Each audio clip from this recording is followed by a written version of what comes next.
रसिक मित्र हो, सर्वांना माझा नमस्कार. मी डॉक्टर मनीषा. आपण काही महत्त्वाचे जे गोष्टी आहेत ते आज बघूया. म्हणजे की जनमानसामध्ये याच्यामध्ये बरेच प्रश्न असतात.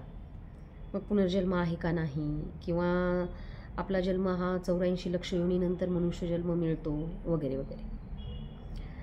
तर बरेच जण असं म्हणतात की 84 लक्ष योनी याच्यानंतर आपल्याला एकच मनुष्यजन्म असं मिळत असतो, एवढा फिरल्यानंतर योन्या.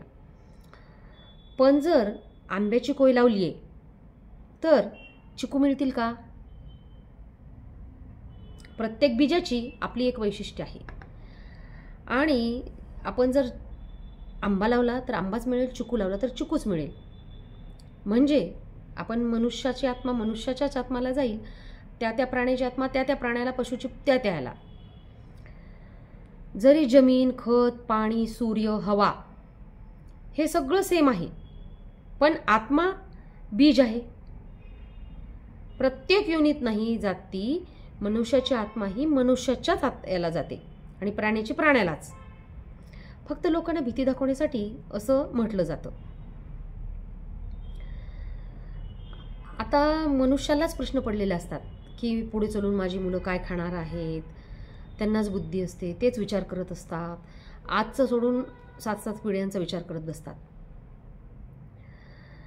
मात्र या ठिकाणी प्राण्यांना असली कुठलीच चिंता नसते. जर तसं जर असतं तर त्यांना सुद्धा आठवलं असतं मग मागचं, आणि त्यांनाही पिढ्याने पिढ्यांची चिंता लागली असती. परंतु त्यांना काहीच असा विचार नसतो. बऱ्याच प्राण्यांमध्ये नॅचरल कॅलॅमिटीज येण्याआधी, उदाहरणार्थ कुत्र्यांना कळते असं, म्हणजे आणि आपल्याला सायन्सची साधने असून सुद्धा कळत नाही ते प्राण्यांना कळतं. कोणी शरीर सोडणार असेल तरीही कुत्र्याला कळतं. ती फार जास्त भुंकत असतात तेव्हा. म्हणजे प्राणी आणि मनुष्यामध्ये भेद, त्यांच्या आत्मामध्ये भेद आहे. त्यांची वेगळी वेगळी त्यांची वैशिष्ट्ये आहेत. म्हणून त्यांचा जन्म हा त्यांच्याच योनीत होतो. मनुष्यांनी पापकर्म करूनही त्यांना भीती दाखवण्यासाठी असं प्राण्यांची किंवा पशुपक्ष्याला जन्माला जाईल असं भीती घालतात. समजा 84 लक्ष, आपण एक विचार करू की जर मी 84 लक्ष योनी तेवढे फिरून आले, म्हणजे तेवढ्या जन्मामध्ये मी माझा पापकर्माचा बरेच पाप माझी नष्ट व्हायला हवी होती, आणि मग मी मनुष्य जन्माला आली आहे एवढ्या योनी फिरून.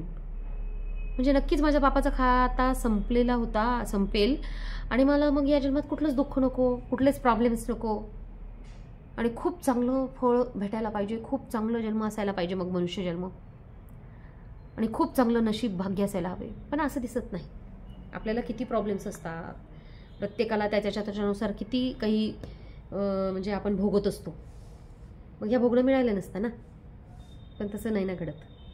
म्हणून आपला जन्म हा मनुष्याच्यालाच असतो. फक्त आपलं असं लक्ष आहे की मला 84 जन्म मिळावेत, कारण मॅक्झिमम जन्म जे आहेत 84 हे माझं लक्ष आहे, असं त्याचा अर्थ आहे. त्याचा विपर्यास झालेला आहे. अमेरिकेमध्ये रिसर्च झाला रिबर्थवर, म्हणजे पुनर्जन्मावर. खरं तर त्यांना अमेरिकेला हे मान्यच नव्हतं. मात्र जेव्हा रिसर्च झाला तेव्हा त्यांना ते मान्य झालं. मग त्याच्यानुसार त्यांनी ते मान्य केलं. मग तिथे एक डॉक्टर आहेत, डॉक्टर रेनम मूडी. त्यांचे पुस्तक आहे लाईफ आफ्टर लाईफ. त्याच्यामध्ये त्यांनी जो अभ्यास केला पुनर्जन्माचा, त्याच्यामध्ये त्यांनी सर्व वर्णन केलेलं आहे. त्यांनी हिप्नॉटिझम करून मागच्या जन्मामध्ये घेऊन गेले, आणि त्या मनुष्यांनी त्या जन्मात ज्या काही वेगवेगळ्या जन्म होते त्यानुसार त्यांनी त्या भाषेमध्ये जेव्हा गेले तेव्हा कुठल्याच म्हणजे आत्म्याने प्राण्याची भाषा नाही बोलली, किंवा पशुपक्ष्यांची, कीटकाची कुठलीच भाषा नाही बोलली. प्रत्येकाने जे ते बोलली भाषा ती मनुष्याचीच होती. मग त्याच्यामध्ये त्यांना असं आढळलं की काही आजार सायकोलॉजिकल आहेत, ते पुढील जन्मातही ट्रान्सफर झाले. उदाहरणार्थ एक असं होतं की एक लेडी होती, तिला खूप या जन्मामध्ये कमरेचा त्रास होत होता. ती पण मात्र मग जेव्हा रिपोर्ट केले सर्व रिपोर्ट नॉर्मल. मग हिप्नॉटिझमद्वारे जेव्हा तिला मागच्या जन्मात नेलं तेव्हा जेव्हा तिचा मृत्यू झाला होता तेव्हा तिला खूप मार लागला होता आणि कमरेच्या मृत्यूच्या दुखण्यामुळे ॲक्सिडेंटमध्ये तिचा ॲक्सिडेंट झालेला होता आणि त्याच्यात तिचा मृत्यू झाला आणि त्यात कमरेच तुटली होती टोटली आणि त्या दुखण्याने आणि त्या वेदनेने ती मेली होती.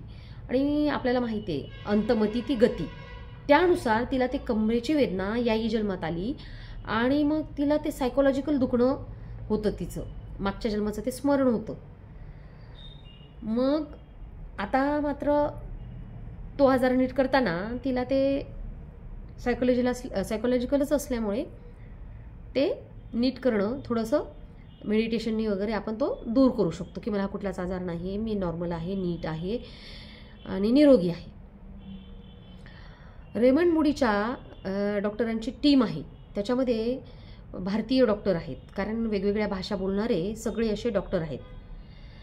त्याच्यामध्ये एक भारतीय डॉक्टर आहे, कारण मागच्या जन्मात जर घेऊन गेलं वेगवेगळ्या भाषा बोलतात आत्मा ते, त्यासाठी वेगवेगळ्या भाषेचे डॉक्टर ठेवलेले आहेत. त्यात एक भारतीय डॉक्टर आहे BK डॉक्टर. जेव्हा पास्ट लाईफमध्ये त्यांना घेऊन गेले तेव्हा वेगवेगळे मग ते अनुभव सांगतात आणि मग त्याच्यामध्ये ती BK डॉक्टर जेव्हा भारतात येते तेव्हा ते वेगवेगळे लेटेस्ट रिसर्च सांगत असते. मग तिने एक गोष्ट सांगितली की जेव्हा प्रत्येकला पास्ट लाईफमध्ये घेऊन गेले त्यांना एकच कॉमन प्रश्न विचारला, शरीर सुटल्यानंतर कुठे जातं किंवा कुठे जातात सर्वजण? सरळ दुसऱ्या शरीरात आत्मा प्रवेश करते का ईश्वर असं काही आहे, तो ठरवितो का कुठे जायचंय, कुठे जन्म घ्यायचंय वगैरे? तेव्हा मेजॉरिटीने असं उत्तर दिलं की शरीर सोडल्यानंतर एका प्रकाशाच्या दुनियेमध्ये आपण जातो, तिथे खूप पॉवरफुल लाईट आहे, तो तिथं भेटतो, कदाचित तोच ईश्वर असेल. मग कशावरून असं विचारलं तेव्हा त्यांनी सांगितलं की ती खूपच डिवाईन लाईट होती, पॉवरफुल होती आणि खूप सर्वांना प्रेम देत होती आणि एका भगवंताच्या प्रेमात आपण न्हावून जात आहोत आणि आपलं पूर्ण शुद्धीकरण होत आहे असं वाटत होतं आणि खूप खूप खूप आपण पवित्र क्लीन असं होत जात होतो. आणि मग ते शुद्ध झाल्यामुळं आपण आणि स्वतःलाच आणखीन खूप हलकं हलकं फील करत होतो, मनावरचं आत्म्यावरचं सगळं ओझं निघून जात होतं.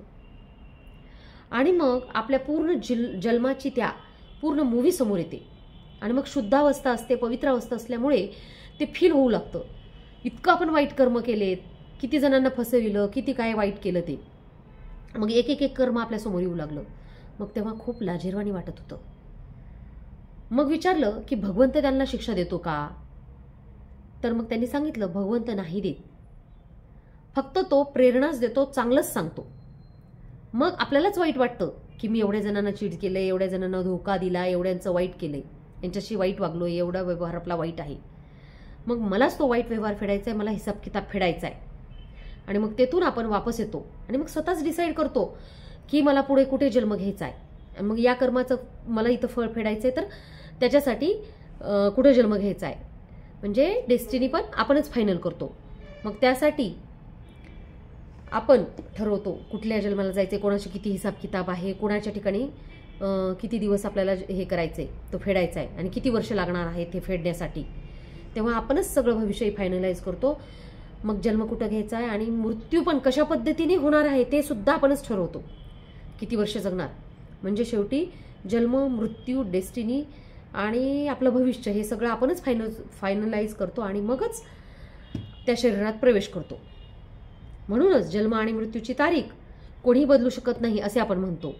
जोडीसुद्धा स्वर्गात बनतात हे आपण जे म्हणतो, कारण की त्याच्याशी आपल्याला तेवढा हिसाब किताब फेडायचा असतो, म्हणून त्या ठिकाणी आपण तेवढं जन्माला जातो, कारण की आपल्याला ते सेटलमेंट करायची तेवढ्या हिसाब किताबाची.